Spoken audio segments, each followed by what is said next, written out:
بسم اللہ الرحمن الرحیم۔ السلام علیکم، کیسے ہیں آپ سب؟ اللہ کا شکر ہے کہ میں ٹھیک ہوں۔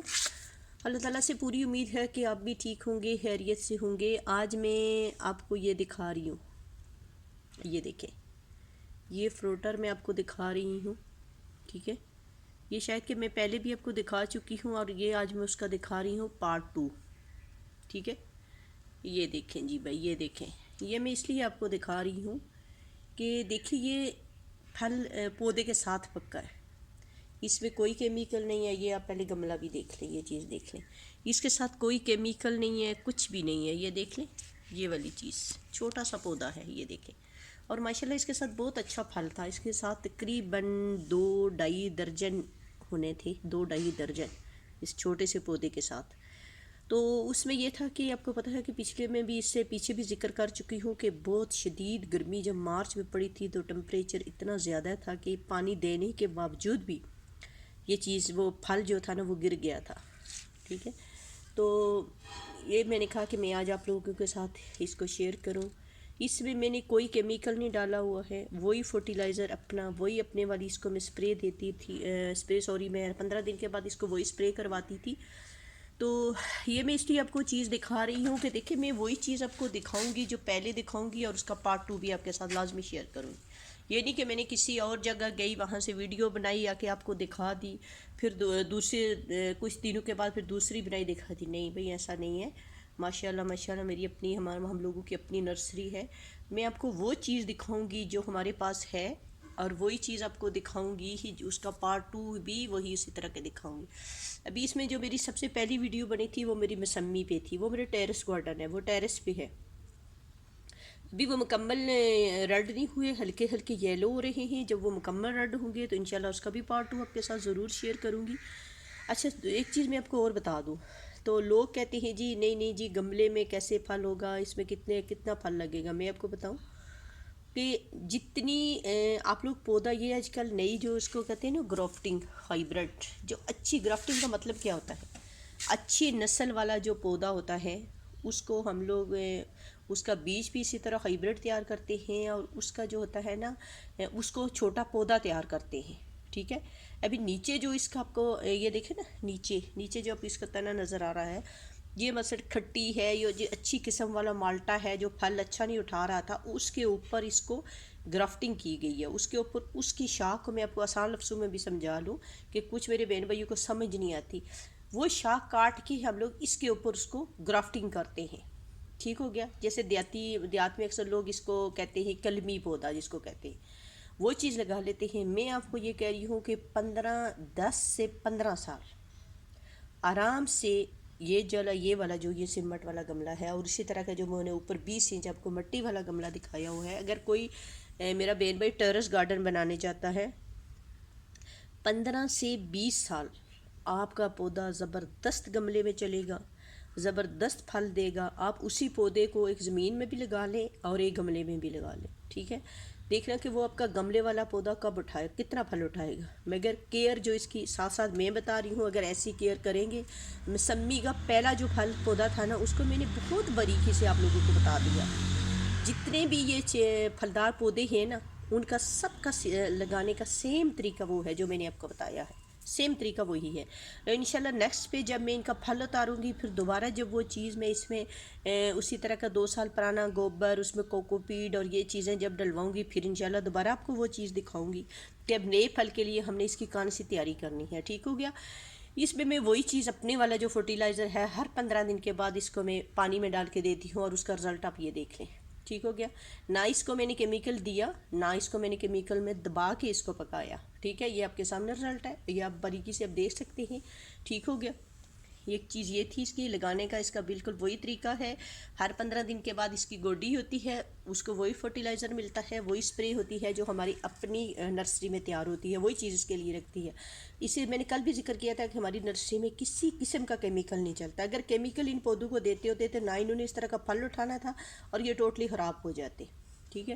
اکثر میرے بھائی کہتے ہیں جی کہ ہم نے نرسری سے پودا لایا تھا اور وہ آ کے لگایا ہے تو پھل تو اس نے کوئی نہیں دیا۔ بھائی صاحب، پھل کیسے دے گا؟ جب آپ اس کو اچھی چیز لگائیں گے تو پھل دے گا نا۔ اگر یہ بیج سے اگا ہوا پودا انہوں نے اس میں یوریا کھاد ڈال کے اس کی ہائٹ بڑھانی ہے، آپ ہائٹ دیکھ کے پودا اٹھا کے لے آئیں گے تو وہ کبھی آپ کو پھل نہیں دے گا، ٹھیک ہے۔ یہ میرا چھوٹا سا پودا ہے، یہ دیکھیں یہ باغی سٹائل ہے، یہ دیکھیں یہ باغی سٹائل ہے۔ اس کے ساتھ جو دوسرا آپ کو نظر آ رہا ہے وہ ادھر، یہ بالکل چھوٹا سا ہے، اور انشاءاللہ اس کا جب نیکسٹ اس کا پھل آئے گا وہ میں ضرور آپ کے ساتھ شیئر کرنا ہے، ٹھیک ہو گیا۔ دیکھیں میری جتنے بھی بہن بھائی ہیں، خاص کر کے سوسائٹیوں میں جو لوگ سوسائٹیاں بنا رہے ہیں، جو سوسائٹیاں بنی ہوئی ہیں، ان لوگوں سے میری ریکویسٹ ہے کہ اپنے لیے کچھ صدقہ جاریہ اس دنیا میں کر کے جائیں، اپنے ملک کو بہت ساری بیماریوں سے، الرجی سے اور بہت ساری بیماریوں سے بچا کے جائیں۔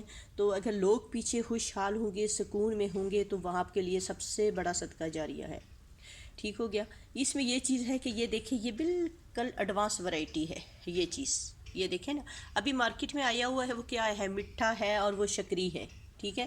یہ چیز اگر آپ لوگ لگائیں، جیسے سائڈ کے لوگ ہیں جن لوگوں سے سوسائٹیوں والے زمینیں خرید کے سوسائٹیاں بنا رہے ہیں، اور جس کی وجہ سے ہمارے پنڈی اسلام آباد میں بہت ساری بیماریاں بھی ساتھ ساتھ لا رہے ہیں نا، سوسائٹی کے ساتھ کافی بیماریاں بھی آ رہی ہیں، جو لوگوں نے چھوٹی چھوٹی آج کل یہ جو ہمارے سائڈ والے ہیں بھائی جو ہیں نا، انہوں نے جو زمینیں بیچنا شروع کر دی، پلیز آپ سے ریکویسٹ ہے کہ اپنی زمینوں کو بیچیں نا، ایسی چیزیں لگائیں۔ اس میں کیا ہوگا کہ آپ لوگ انکم کمائیں، ان میں آپ کو بہت پیسہ آئے گا۔ ابھی یہ جو چیز ہے، یہ اگر آپ اس وقت مارکیٹ میں لا کے بیچیں گے آپ کو 400 روپیہ درجن، یہ مارکیٹ والے آپ سے 400 روپیہ درجن لیں گے، ٹھیک ہے۔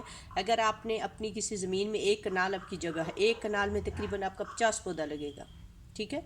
یہ لوگ پہلا دور تھا جی پودے اتنا وقفہ لے اتنا لگے، میں آپ کو بتاؤں کہ گرمی میں پودا ایک دوسرے سے پانی لیتا ہے، ٹھنڈی ہوا لیتا ہے، جیسے کہ ہم لوگ جا کے سائے میں بیٹھتے ہیں نا، تو ہم کہتے ہیں اسی طرح پودوں کو بھی ایک دوسرے سے ان کو ہوا ملتی ہے، ان کی گرمی کم ہو جاتی ہے، ٹھیک ہے۔ اتنا وقفہ نہ دیں، تھوڑا سے وقفے کی ضرورت ہے، کچھ بھی نہیں ہوتا، ماشاءاللہ بہت اچھا پھل آپ کا آئے گا۔ اور دوسری سوسائٹیوں والے جو لوگ ہیں، ہم لوگوں نے پارکوں میں، بڑی بڑی روڈوں کی سائڈوں پہ خالی جگہ چھوڑی ہوتی ہیں، مالی صاحب صرف وہاں دن کا اپنا ٹائم پورا کرنے کے لیے بیٹھے رہتے ہیں، شام کو انہوں نے کوٹھیوں پہ جانا ہوتا ہے، دن کو وہ کبھی ادھر بیٹھے کبھی ادھر بیٹھے، کبھی اپنے موبائل پہ، پہلے تو گھڑی ہوتی تھی نا بازو کی طرف دیکھتے، اب وہ موبائل کی طرف دیکھ رہے ہیں جی ہمارا شام کو ٹائم کتنے بجے پورا ہوگا تو ہم لوگ یہاں سے جائیں۔ پلیز ایسا نہ کریں، اپنی ہر سوسائٹی والے سے میری ریکویسٹ ہے کہ اس طرح کے تقریباً 50-60 درخت لگائیں، اور ساتھ 30-40 اب لیمن لگائیں، کوئی غریب کھائے گا۔ اس سے سب سے بڑی چیز کیا ہوگی، سب سے بڑی چیز یہ ہوگی کہ جب یہ پھول نکالے گا تو ہمیں وٹامن سی ملے گی، اس کی ہوا میں ہمیں وٹامن سی ملے گی، اس کے جب فریش پتے نکلیں گے اس میں ہمیں وٹامن سی ملے گی۔ ایسی چیزیں لگائیں، ہمارے ملک کو بیماریوں سے بچائیں، اور ہمارے ملک پہ غریب جو لوگ ہیں ان کے لیے بھی سوچیں کہ وہ غریب بیچارے لیمن کہاں سے خریدیں، اس کا جوس کہاں سے بنائیں۔ یہ چیز جو ہے لیمن لگا کے جائیں، کوئی غریب، کوئی مجبور، کوئی مسافر توڑ کے لے جائے گا، گرمی میں وہ جا کے پانی بنا کے پیے گا، تو اس میں دیکھو کہ اللہ تعالیٰ آپ کو کتنا بڑا اجر دیں گے، ٹھیک ہے۔ یہ ایسے ایسے درخت نہ لگائیں جن کو ان کا کوئی فائدہ نہیں ہے، وہ الرجی پھیلاتے ہیں، وہ گند ڈالتے ہیں، ان کے پتے گرتے ہیں اور ہی گند پڑتا ہے۔ اور یہ چیز لگائیں، اس میں ایک چیز بھی فالتو نہیں ہے، اس کے پتوں سے زبردست آرگینک کھاد بنتی ہے، ٹھیک ہو گیا۔ اس کے چھلکوں کا میں آج آپ کو ایک اور طریقہ بتا رہی ہوں۔ اس کے چھلکے جو ہیں، ابھی یہ دیکھیں نا جو میرے پاس بالکل فریش ہے، یہ وٹامن سی سے بھرا ہوا ہے، یہ دیکھیں کیا خوبصورت، اس کے اندر سے دیکھیں نا، یہ اندر سے سکن اس کی دیکھ لیں۔ اس میں یہ کریں کہ ہر گھر میں صابن تو آتا ہے نا، لکس بھی ہوتا ہے دوسرا جو اس کو ہم لوگ استعمال کرتے ہیں، سوری یہ لکس بھی ہے، دوسری 2-4 اور بھی ہیں، میں اب سب کا یہاں نام تو نہیں لے سکتی نا، پھر میری ویڈیو لمبی ہو جائے گی۔ اس کے جب چھوٹے چھوٹے بچ جاتے ہیں نا، ہمارے واش روم وغیرہ میں بچ جاتے ہیں، اکثر ہم لوگ مطلب آدھے سے زیادہ بچے ہوتے ہیں تو ہم کام والیوں کو دے دیتے ہیں، وہ اٹھا کے لے جاتی ہیں، ضرور ان کو بھی دیں، یہ نہیں کہ ان کو دینا بند کر دیں، ان کو بھی دیں۔ اس میں سے 3-4 جو ہیں 5-6 ان کو آپ ½ کلو پانی میں چڑھائیں، اس کے ساتھ آپ یہ والے جو اورنج کے چھلکے ہیں، یہ فریش جو ابھی یہ جو اتارے، اس طرح کے چھلکے ابھی تو آپ کے پاس یہ نہیں ہوں گے نا، مارکیٹ میں تو آئیں گے نا، اگلے اس مہینے کے اینڈ سے آنا شروع ہو جائے گا۔ وہ چھلکے جو آپ اتاریں اس کو آپ اسی پانی کے ساتھ چڑھا دیں، وہ اچھی طرح سے گل جائیں، جب وہ صابن بھی گل جائے، جب وہ چھلکے بھی گل جائیں، پھر ان کو آپ کیا کریں کہ ان کو آپ چھان لیں۔ چھاننے کے بعد اچھی طرح سے آپ دیکھیں کہ اس کو چھان لیا ہے، چھاننے کے بعد اس میں آپ 2 چمچ کسٹر آئل ملا لیں، ٹھیک ہے، یہ ان لوگوں کے لیے ہے جو سردیوں میں، جن کی چاہے وہ جینٹس ہیں لیڈیز ہیں، ان کے ہاتھ بہت خشک ہو جاتے ہیں بہت زیادہ. اس میں یہ کیا ہوگا کہ آپ کا وٹامن سی صابن تیار ہو جائے گا. میں دوسری چیز نہیں کہتی کیونکہ کچھ میرے بہن بھائیوں کو سمجھ، پہلے دن سے میں نے کہا تھا میں انتہائی آسان لفظوں میں آپ کے ساتھ بات کیا کروں گی. تو یہ وٹامن سی کا کیا ہوگا، صابن آپ کے لیے تیار ہو جائے گا. اتنا زبردست لیکوڈ، اس میں اتنی دھیمی دھیمی خوشبو اور اتنی اچھی خوشبو آپ کو آئے گی. یہ آپ اپنے واش روم میں رکھیں، اپنے کچن میں رکھیں. جو لیڈیز خود ہاتھ دھو رہی ہیں اس کو تھوڑا سا نکالا، اپنے ہاتھ دھو لیے، پھر آپ اپنے ہاتھوں کو دیکھیں، ان میں شائننگ دیکھنا، ان میں چمک دیکھنا، ان میں آپ کو بالکل فریش وٹامن سی مل جائے گی. ٹھیک ہو گیا. تو یہ چیز میں نے کہا کہ میں آج آپ لوگوں کے ساتھ ضرور شیئر کروں. تو دوسری چیز یہ ہے کہ اپنے ماں باپ کا خیال رکھیں. خاص کر کے میری اپنی بہنوں سے ریکویسٹ ہے کہ دیکھیں بہنیں، شادی کے بعد ماں باپ کا حق ختم نہیں ہو جاتا، شادی کے بعد بڑھ جاتا ہے. دیکھیں ہم لوگ، میں آپ کو ایک چھوٹی سی مثال دے رہی ہوں کہ شروع سے یہ ہوتا ہے کہ ہم لوگ بچپن میں ہوتے ہیں، پھر ہم لوگ ماں باپ بیچارے ہمیں پڑھائی کہتے ہیں، چھوٹے ہوتے ہیں اسکول جاتے ہیں، بڑے ہوتے ہیں کالج جاتی ہیں، پھر اس سے بڑی ہوتی ہیں یونیورسٹی جاتی ہیں، ابھی وہاں تک پہنچتی ہیں تو پھر وہ بیچاریاں ہماری شادی کے فکر میں لگ جاتی ہیں. ایسا ہی ہے نا. پھر ہماری شادیاں ہو جاتی ہیں، ہم اپنے سسرال کے گھر آ جاتی ہیں. اب مجھے یہ بتائیں کہ ہم نے ماں کو کون سا ٹائم دیا ہے، ہم نے باپ کو کون سا ٹائم دیا ہے. ہم ان سے خدمتیں کرواتے رہے ہیں، وہ ہمارے خرچے برداشت کر رہے ہیں. دیکھو ہر بندہ امیر نہیں ہوتا، ٹھیک ہے، میں آپ کو یہ بتاؤں، ہر بندے سفید پوشی میں بھی بڑی مائیں مشکل سے گزارا کرتی ہیں. ٹھیک ہے، بچیوں کی فیس دینی ہے، میری بچی ڈاکٹر بن رہی ہے، میری بچی فلاں یونیورسٹی میں پڑھ رہی ہے، میں نے اس کے لیے فیس دینی ہے، اس کو پڑھانا ہے. تو کرتے کرتے بیٹی کی شادی ہو گئی، بیٹی اپنے گھر آ گئی. ٹھیک ہے، تو پلیز میری سب بہنوں سے ریکویسٹ ہے کہ شادی کے بعد اپنی ماں باپ کے گھر جائیں.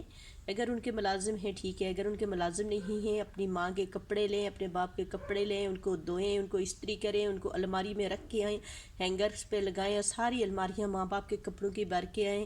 پھر دیکھیں کہ ہمارے ماں باپ کو کون سی چیز پسند تھی، کیا چیز وہ کھاتے تھے، ان کی مرضی کی چیزیں بنا کے ادھر دیں.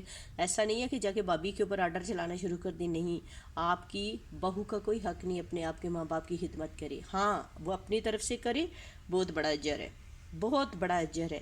کیوں کہ وہ بھی آپ کے بہو کے ماں، جو آپ کے میاں کے ماں باپ ہیں وہ آپ کے ماں باپ بھی ہیں. مگر ہر بندہ تو نہیں سمجھتا نا. اسی وجہ سے اکثر گھروں میں لڑائیاں بھی اسی بات سے ہوتی ہیں کہ جی تم نے میری ماں کو کیوں نہیں پوچھا، میرے باپ کو نہیں پوچھا.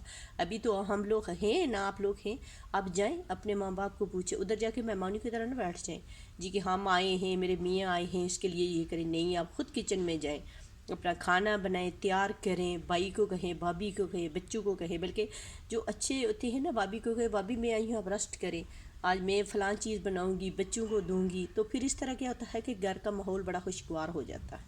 ٹھیک ہے، میری بھی کسی بات پہ ناراض نہ ہونا.